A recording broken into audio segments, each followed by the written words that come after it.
Hi everybody, many thanks for joining me. Paul Thompson from Twang Tuition. Now today's tutorial is going to be specifically aimed at beginners and those first few chords that you tend to learn as a beginner. I'm going to put them into a chord sequence called a 12-bar blues sequence. Rather than sort of learning songs straight away, I always find it's a good idea to learn a few chord sequences first and chord structures and get used to those changes as well, because the hardest thing you'll do as a new guitarist is change from one chord to the other. The 12-bar blues chord sequence is a really important chord sequence to get to know, because it does feature in lots of different songs and across many different genres. So it's a great generic little sequence to get to know.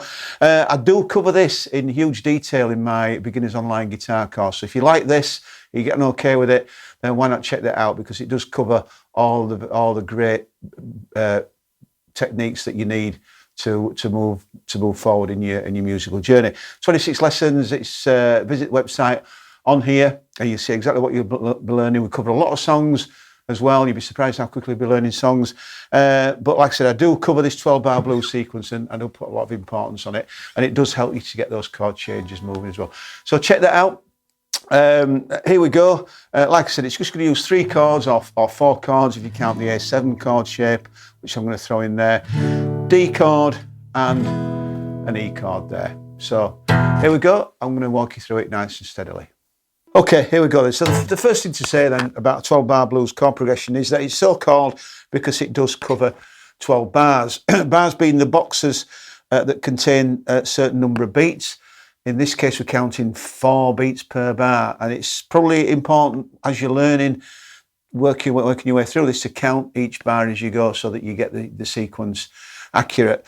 It can be a pain sometimes counting and playing at the same time, and it could be argued it just takes some of the enjoyment away from it. But what you'll find is that eventually, when you're used to counting, you'll feel when the changes are coming naturally. So it'll become subconscious in terms of counting. But it is important.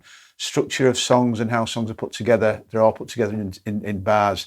So your chord changes have to come at a certain time or through a certain number of bars. So I'll explain that through the sequence. Now, the other thing to say on the demo that I've just done there is that I played it in swing time.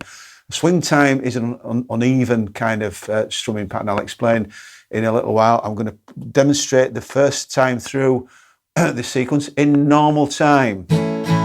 So we're going to play up and down strumming.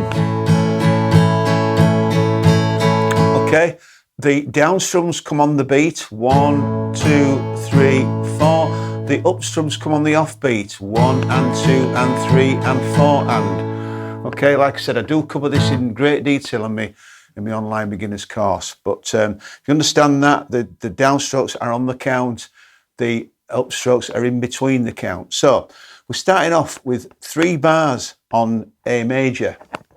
Okay, 1 and 2 and 3 and 4 and 1 and 2 and 3 and 4, 1 and 2 and 3 and 4 and the 4th bar I'm changing to an A7, 1 and 2, 3 and 4, and I'm just taking my middle finger off there, which takes the open 3rd string to the open string there, to the G.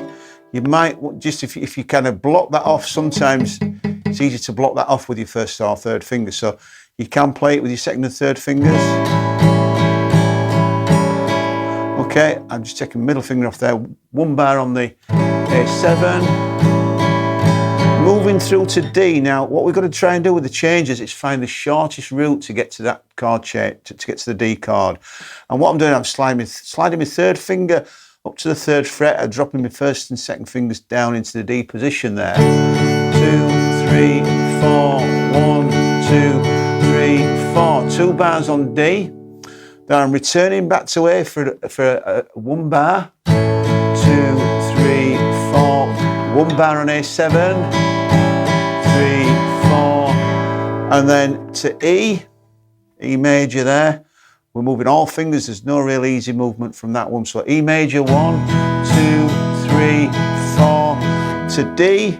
Keep my 1st finger on the 3rd string, dropping my 2nd and 3rd fingers down. 2, 3, 4. Back to A for a bar. 2, 3, 4. And back to E for a bar. 2, 3, Okay, and then I'm going to repeat that through. So 1, 2, 3, 4.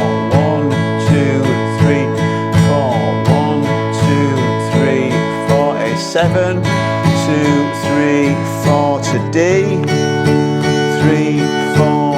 1, 2, 3, 4 to A. 2, 3, 4. A7.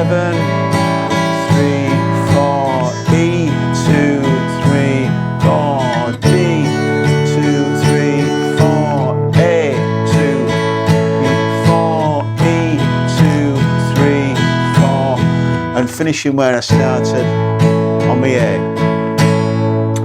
So as a general rule, we always start and finish on the chord, on the key chord, which in this case is A major. There we have it. That's a 12-bar chord sequence. Counted it through. The challenge is, as a new guitarist, is getting the changes without breaking strum. Okay, that is the challenge. And again, I also do cover some strategies for changing chords on the beginner's course as well. It's getting the changes without breaking strum. Right. Okay. On swing time. So swing time. We just played that in straight equal quavers. 1 and 2 and 3 and 4. And in swing time, the first quaver is longer. Again, it's really important to learn swing time because swing time crops up in all sorts of genres.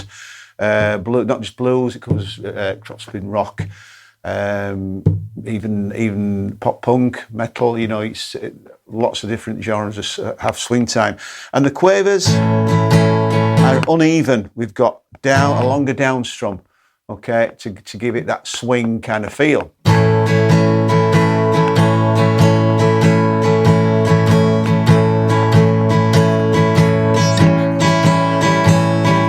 Same sequence.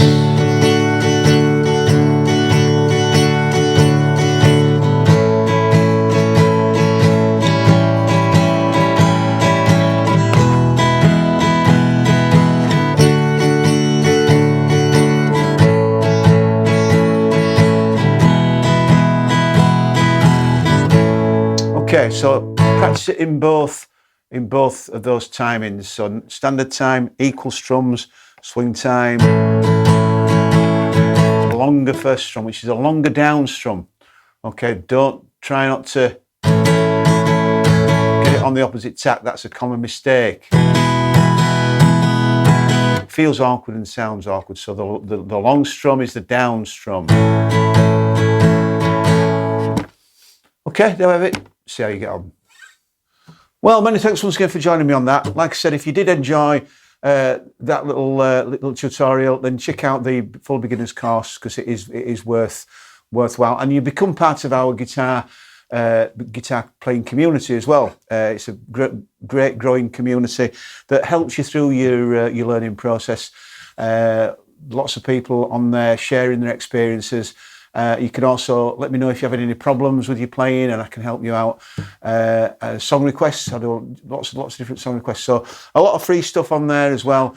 It's a great community to be a part of, so you're not going through your musical journey on your own. Don't forget, subscribe if you haven't done already to my YouTube channel for free weekly tutorials. Follow us on social media, Facebook, Twitter, Instagram, TikTok, and the rest of it. It'd be great to see you on there, and I look forward to seeing you next time.